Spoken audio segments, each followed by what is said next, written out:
Luar biasa. Yes, yes, yes. Haleluya. Senang sekali siang hari ini adik-adik kita akan beribadah kepada Tuhan, memuji dan memuliakan nama Tuhan. Sudah siap untuk beribadah? Pastinya ya, ada hal-hal yang harus adik-adik perhatikan. Yang pertama, sementara ibadah tidak boleh sambil makan. Yang kedua, ketika adik-adik beribadah tidak boleh sambil tiduran. Yang ketiga, ketika adik-adik beribadah tidak boleh melakukan aktivitas yang lain. Tidak boleh sambil bermain game. Yang keempat, adik-adik harus berpakaian yang rapi dan tetap fokus beribadah. Siap adik-adik untuk beribadah? Siap? Let's go! Selamat beribadah. Mazmur 23 ayat 1-3. Tuhan adalah gembalaku, takkan kekurangan aku. Ia membaringkan aku di padang yang berumput hijau. Ia membimbing aku ke air yang tenang. Ia menyegarkan jiwaku. Ia menuntun aku di jalan yang benar oleh karena namanya. Mazmur 23 ayat 4-6. Sekalipun aku berjalan dalam lembah kekelaman, aku tidak takut bahaya, sebab Engkau bersertaku. Gadamu dan tongkatmu itulah yang menghibur aku. Engkau menyediakan hidangan bagiku di hadapan lawanku. Engkau mengurapi kepalaku dengan minyak, pialaku penuh melimpah. Kebajikan dan kemurahan belaka akan mengikuti aku seumur hidupku, dan aku akan diam dalam rumah Tuhan sepanjang masa. Puji Tuhan adik-adik, Tuhan Yesus baik dalam kehidupan kita. Siang hari ini kita akan beribadah memuji memuliakan nama Tuhan. Sebelumnya mari kita berdoa. Kami mengucap syukur kepada Bapa di sorga untuk berkat kemurahan-Mu dalam hidup kami. Siang hari ini kami akan beribadah kepadamu, memuji dan memuliakan nama-Mu Tuhan. Hadirlah Tuhan dalam persekutuan ibadah kami, menjamah setiap anak-anak sekolah minggu yang ada di rumah, memberkati kami semua. Dalam nama Yesus sudah berdoa, haleluya, amin. Adik-adik nyanyikan satu pujian, Yesus anugerah terindah dalam hidup kita, haleluya.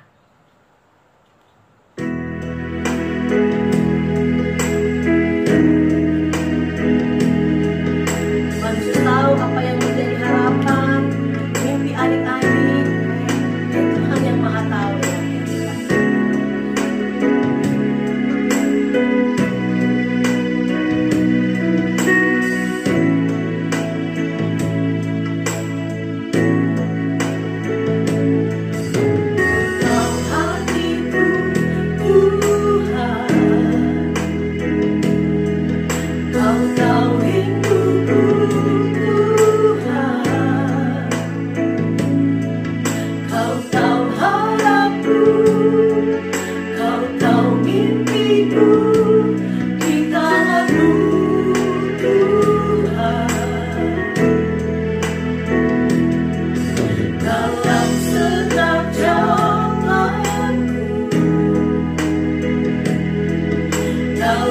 Selalu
Yesus kau termanis di dalam hidupku.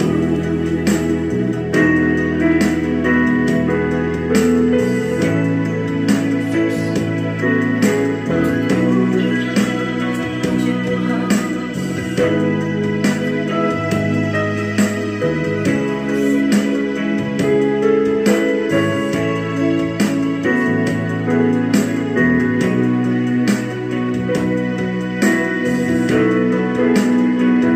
Yesus kau anugerah terindah dalam hidupku. Kau sungguh berarti di setiap jalanku. Anugerahmu selalu mempesonaku. Yesus kau terbaik, Yesus kau termanis di dalam hidupku.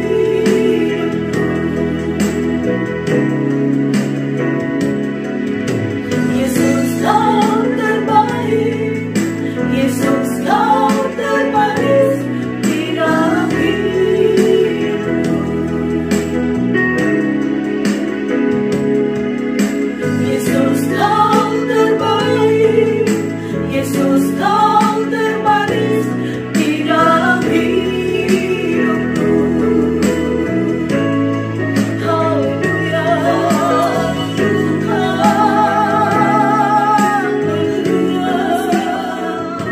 Terima kasih Tuhan. Kami siap memulaikan ibadah kami. Kami siap melompat, memuji, memuliakan nama-Mu Tuhan. Dalam nama Yesus. Haleluya. Amin. Anak-anak di rumah, sebelum kita memuji Tuhan, mari kita sorakan haleluya 4 kali yang paling keras, penuh semangat untuk Tuhan Yesus. 2, 3. Haleluya. Haleluya. Haleluya. Haleluya.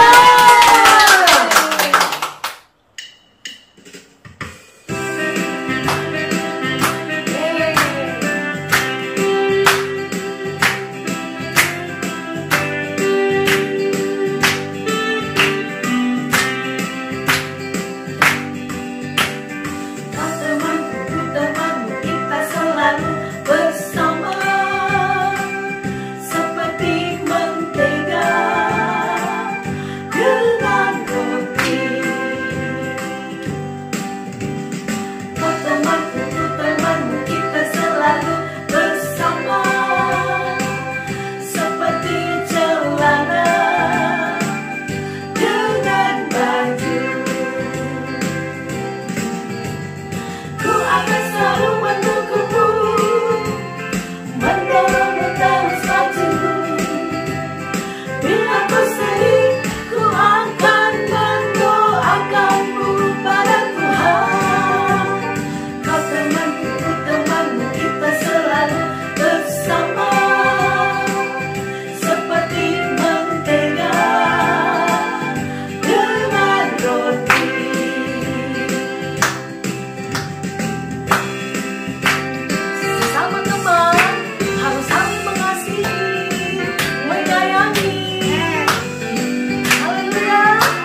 Yesus pokok. Haleluya.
Siapkan hatimu, kita akan dengar firman Tuhan. Tapi sebelum itu, kita akan berdoa, kita angkat satu pujian penyembahan.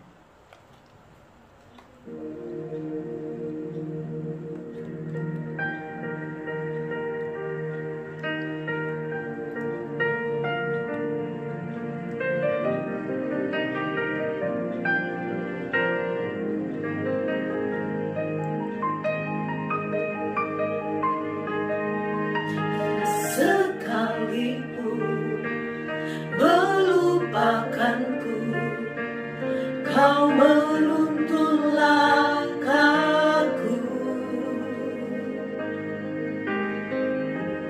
ku tak pernah sendiri. Kau tak tinggalkanku, tak sekalipun melupakanku. Kau menuntun langkahku,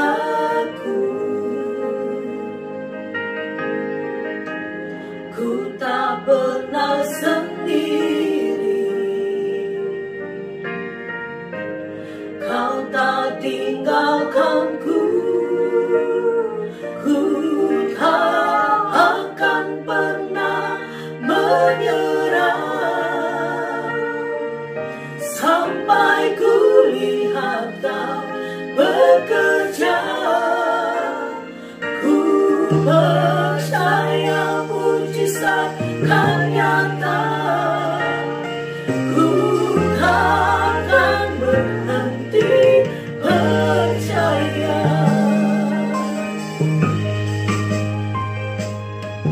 Tak sekalipun melupakanku, Kau menuntun langkahku. Ku tak pernah sendiri, Kau tak tinggalkanku.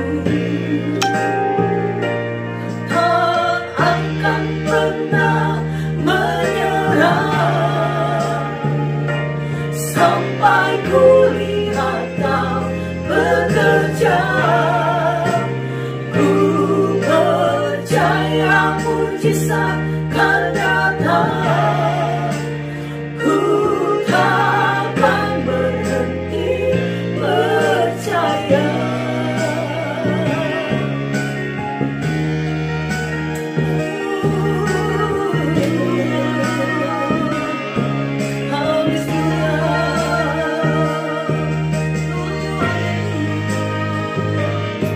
Engkau Tuhan yang baik.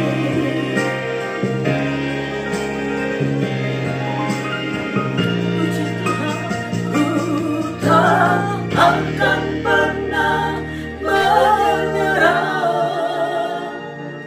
sampai ku lihat Kau bekerja.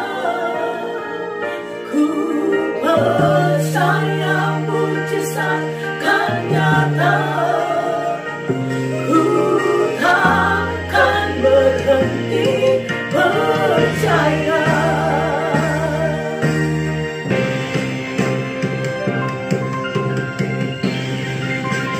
Ku tak akan pernah menyerah sampai ku lihat Kau bekerja. Ku percaya mujizat kan nyata. Ku takkan berhenti percaya.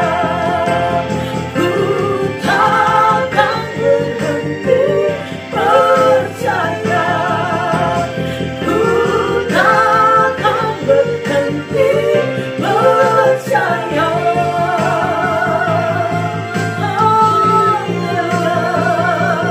Tak bisa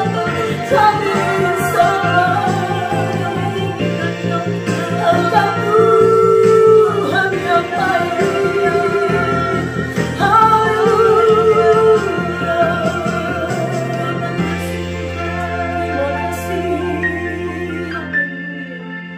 Terima kasih. Terima kasih. Amin. Kami siap dengar firman di dalam nama Amin. Yesus. Haleluya.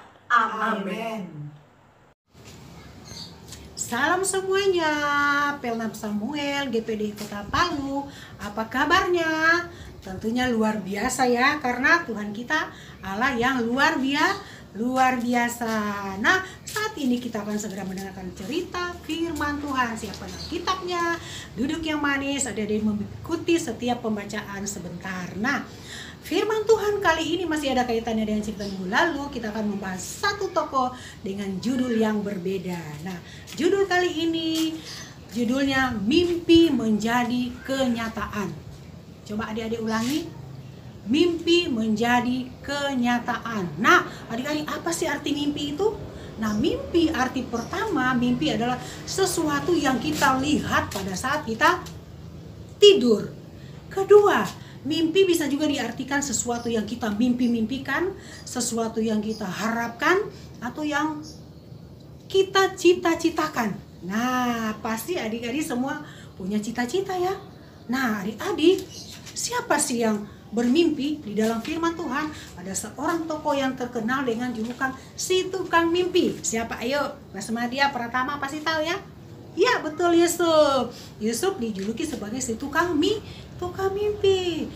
Apa sih mimpi Yusuf? Nah, kita lihat di dalam apa yang Yusuf mimpikan. Kita lihat dalam Kejadian 37 ayat 7 kita baca. Kejadian 37 ayat 7. Sudah dapat? Bilang yes. Ya, oke, sama-sama. 1, 2, 3. Kejadian 37 ayat 7. Tampak kita sedang di ladang, mengikat berkas-berkas gandum. Ini mimpi Yusuf ya. Bangkitlah berkasku dan tegak berdiri. Kemudian datanglah berkas-berkas kamu sekalian mengelilingi dan sujud menyembah kepada berkas-berkasku. Nah, artinya saudara-saudaranya menyembah kepada Yusuf. Kemudian mimpi kedua adik-adik lihat, baca di dalam Kejadian 37 ayat 9 ya. Lalu ia memimpikan pula mimpi yang lain yang diceritakan kepada saudara-saudaranya. Katanya, aku bermimpi pula tampak matahari, bulan dan 11 bintang sujud menyembah kepadaku. Nah, artinya di dalam mimpi daripada Yusuf, Tuhan telah memperlihatkan bahwa di kemudian hari dia akan menjadi seorang pembesar, dia akan menjadi orang yang dihormati, sehingga dikatakan saudara-saudaranya bahkan ayah ibunya akan tunduk menyembah kepada dia. Nah, setelah saudara-saudara mendengar mimpi daripada Yusuf, mereka menjadi iri, mereka marah. Karena apa? Yusuf membenci, saudara-saudara benci kepada Yusuf. Karena apa? Dia lebih disayang oleh ayahnya daripada saudara-saudara yang lain, adik-adik. Nah, sampai-sampai dikatakan dia dibuatkan baju bayang maha indah. Tentu mahal ya. Nah, adik-adik, kenapa dia lebih disayang oleh ayahnya? Tentu ayahnya punya alasan tersendiri ya. Jadi jika ada di antara adik-adik yang, kok lebih disayang daripada saya, tidak usah cemburu, tidak usah kecewa, kecil hati. Pasti mama papa punya alasan tersendiri. Dan pada dasarnya semua orang tua sayang kepada anaknya. Mungkin bukan lebih disayang, tapi lebih diperhatikan karena satu dan dua dan lain hal. Jadi adik-adik tidak perlu kecewa. Nah, Yusuf adik-adik tinggal bersama keluarganya. Dia dibenci oleh saudara-saudaranya karena tadi ayah lebih sayang kepada dia. Adik-adik tahu ketika diceritakan mimpinya mereka tambah marah. Mereka berkata kepada Yusuf, masa kami akan menyembah kepada kau Yusuf? Sudah Jo ya, malas, sorry Jo. Mungkin begitu mereka katakan. Jangan sampai. Mereka benci. Masa kamu berkuasa atas kami?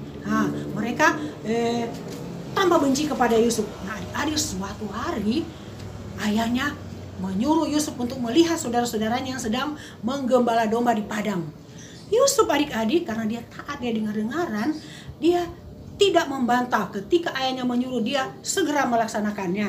Kalau ada lihat di dalam Kejadian 37 itu ya, ayat yang ke-13 bagian terakhir dikatakan, sahut Yusuf, ya Bapa. Ya, dia kata, marilah engkau kusuruh kepada mereka, kata ayahnya. Tapi Yusuf langsung menjawab, iya Bapa. Dia langsung mengikuti perintah daripada ayahnya. Apa yang terjadi adik-adik? Setelah Yusuf sampai kepada saudara-saudaranya sudah melihat dia dari jauh. Mereka berkata, ini sudah si tukang mimpi kemari. Apa yang kita perbuat? Mereka berkata, mari kita bunuh saja dia. Mari kita bunuh, apakah bagaimana mimpinya akan terjadi atau tidak adik-adik. Mereka merencanakan kejahatan, tetapi adik-adik harus tahu ya, kalau Tuhan sudah merancangkan, setiap kita Tuhan sudah merancangkan masa depan yang penuh harapan, ya, masa depan yang cerah. Jadi kita harus kejar itu apa yang kita mimpi-mimpikan. Jadi Yusuf melewati juga beberapa proses dalam kehidupannya. Tidak semudah membalikan telapak tangan ya. Tringnya memang gampang, tapi tidak semudah itu adik-adik. Dia diproses oleh Tuhan untuk apa? Supaya dia menjadi pribadi yang kuat, supaya dia bisa menampilkan karakter atau sifat-sifat Tuhan Yesus dalam hidupnya ya, yang sabar, yang rendah hati, ya, suka mengampuni. Jadi adik-adik, atas pertolongan Tuhan, karena Yusuf senantiasa disertai oleh Tuhan, jadi harus ingat kita selalu disertai oleh Tuhan ya. Jadi atas walaupun mereka sudah merencanakan membunuh Yusuf, sampai Karubay bilang, tidak usah juga kita bunuh, kasihan, kita masukkan saja ke dalam perigi buta atau sumur yang tidak ada airnya. Nah, adik-adik, setibanya Yusuf di tengah-tengah keluarga, jubahnya indah dikasih keluar. Nah, artinya apa? Dibuka jubahnya, artinya dia ditelanjangi. Bagaimana kalau orang ditelanjangi? Malu tidak? Tentu malu. Itulah proses yang Yusuf hadapi. Dia harus dipermalukan. Kesian, dibuka bajunya, dipermalukan. Dalam keadaan dipermalukan, dia lagi dibuang di dalam sumur yang tidak ada air. Ada bisa bayangkan apa yang terjadi, bagaimana keadaannya di dalam sumur itu. Mungkin ada kecoa, ada ular, kodok. Nah, Yusuf kembali diproses setelah dia dipermalukan, dia dibuang adik-adik. Sesuatu yang dibuang itu berarti sesuatu barang yang tidak berharga, dia tidak dihargai. Nah, adik-adik, siapa dia mau minta tolong kepada siapa? Mau minta tolong sama papa jauh, papanya jauh. Jadi di dalam keadaan seperti itu dia hanya berharap pertolongan kepada Tuhan. Lewat proses itu dia dibentuk untuk dia mengandalkan Tuhan, dia berseru kepada Tuhan. Nah, atas saran daripada salah satu saudaranya, oh mari kita jual saja. Nah, jadi Yusuf dijual ke kafilah Ismail. Nah, adik-adik tahu kalau barang dijual tentunya ada harga ya. Itu, tapi kalau manusia dijual itu sama dengan direndahkannya, sama dengan tidak ada harga diri. Kalau zaman dulu budak-budak itu diperjualbelikan. Nah, demikianlah Yusuf diperjualbelikan. Tetapi Yusuf tetap mengikuti proses yang Tuhan izinkan dia alami dalam kehidupannya. Kalau dia memberontak, kalau dia mau lari cari papa, tentu tidak akan bisa mencapai mimpinya. Demikianlah Yusuf dijual dari kafilah Ismail, dijual lagi kepada Potifar. Dan di rumah Potifar dia kembali diproses. Dia bekerja dengan baik, dengan jujur.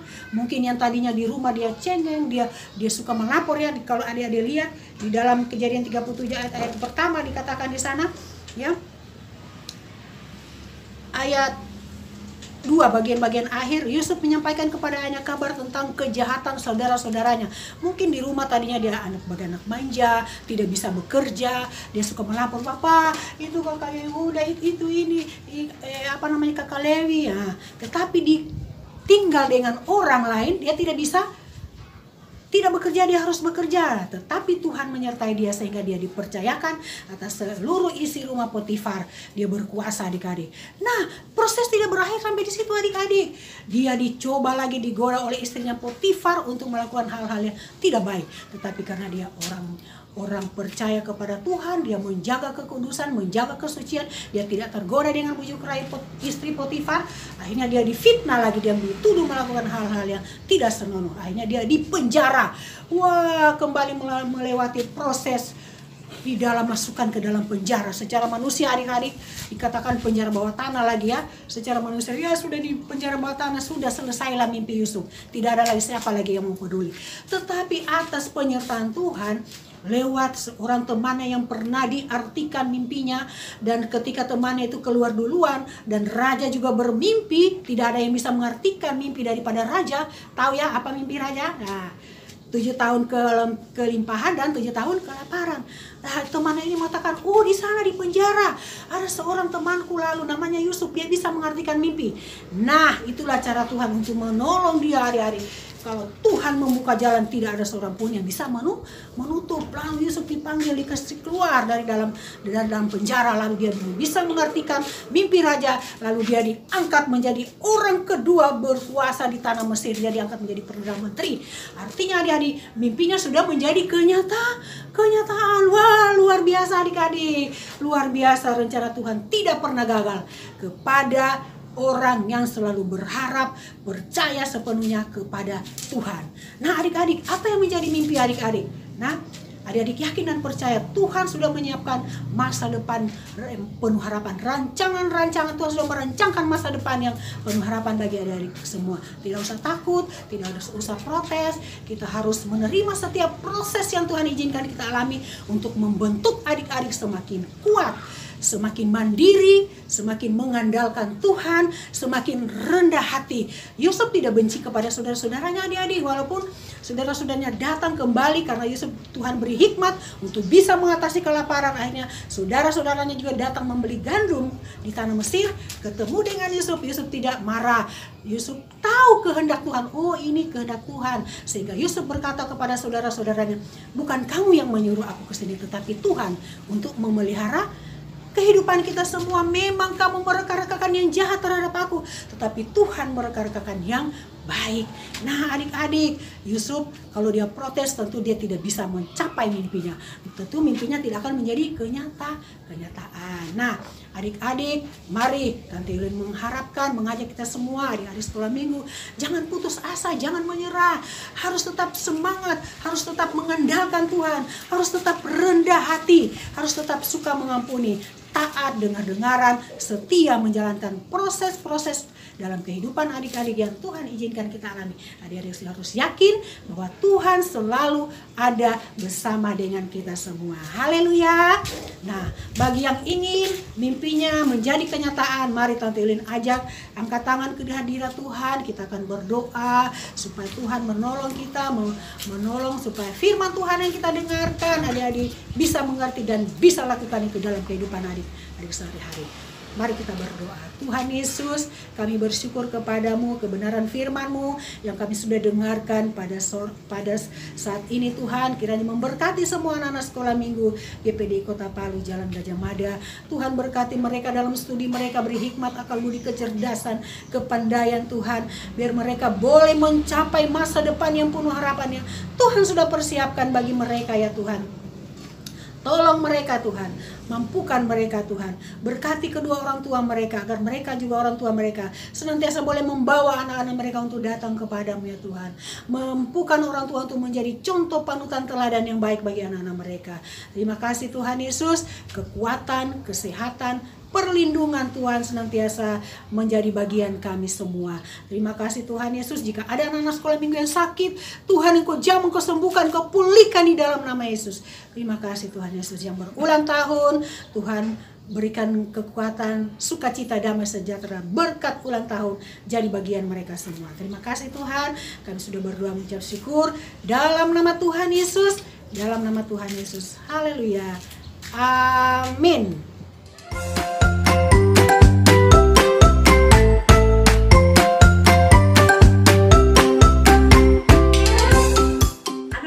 Saatnya kita akan memberikan persembahan. Mari anak-anak memberikan yang terbaik untuk Tuhan. Dan persembahan ini anak-anak dapat berikan kepada guru-guru yang ada di sektor, atau bisa dibawa di kantor gereja berhubungan dengan Tante Meske Bangguna.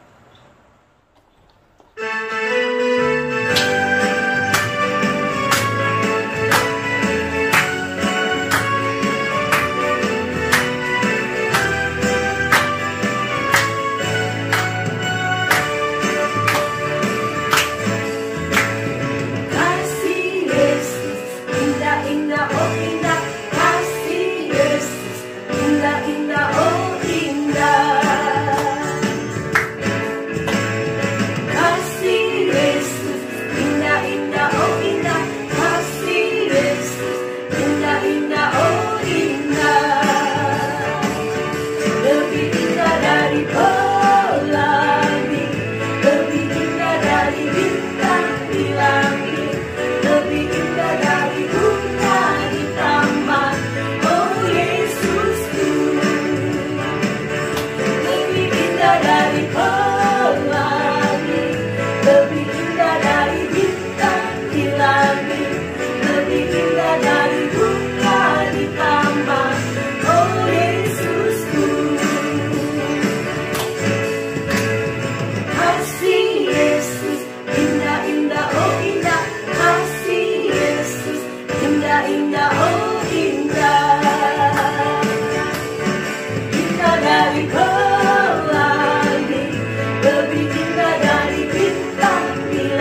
sudah memuji memuliakan nama Tuhan. Adik-adik juga sudah diberkati dengan firman Tuhan pada saat siang hari ini. Ayo tundukkan kepala, kita akan berdoa. Kami mengucap syukur kepada Bapa di sorga untuk kebersamaan kami melalui ibadah live streaming siang hari ini. Kami percaya puji-pujian yang sudah kami naikkan kepadamu Tuhan sudah menyenangkan hati Tuhan. Bahkan kami sangat diberkati melalui kebenaran firman Tuhan yang sudah kami dengarkan pada saat siang hari ini. Membangun iman kami, meneguhkan iman kami untuk kami tetap kuat teguh di dalam Tuhan. Memberkati setiap anak-anak sekolah minggu yang ada di rumah, yang menyaksikan ibadah live stream pada saat siang hari ini. Memberkati dengan berkat yang luar biasa, berkat dari surga menjadi bagian dalam kehidupan mereka.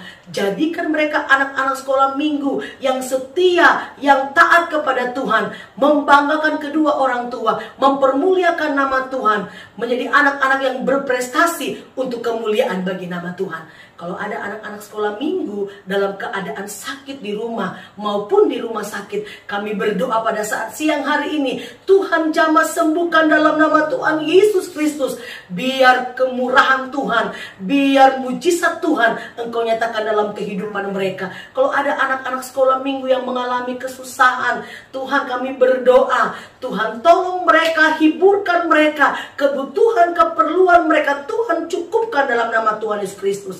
Kami berdoa untuk para orang tua yang begitu setia mendampingi anak-anak mereka dalam mengikuti ibadah live streaming. Kami percaya setiap orang tua daripada anak-anak sekolah minggu diberikan kekuatan, diberikan hikmat daripada Tuhan untuk mendidik anak-anak mereka, untuk membawa anak-anak mereka untuk takut akan Tuhan, untuk lebih mengasihi Tuhan. Kami berdoa, sehat-sehatkan kami semua, orang tua dan anak-anak sekolah minggu yang ada, guru-guru sekolah minggu yang ada. Kami percaya kami dilindungi oleh Tuhan, bahkan melalui wabah-wabah COVID yang ada. Kami percaya Tuhan, Tuhan menolong kami, Tuhan menjaga kami, Tuhan melindungi kami. Kami sudah berdoa pada saat ini, perlindungan Tuhan menjadi bagian dalam kehidupan kami. Ibadah sekolah minggu melalui live streaming yang ada di minggu-minggu depan, Tuhan terus bekerja di dalamnya. Nama Tuhan dipuji dan diagungkan. Banyak anak-anak yang akan dipulihkan, imannya semakin dikuatkan di dalam Tuhan. Bahkan ada sesuatu yang terjadi, mujizat Tuhan yang besar yang akan terjadi untuk memberkati setiap anak-anak sekolah minggu. Kami mengucap syukur, kami sudah berdoa dalam nama Yesus. Haleluya. Amin.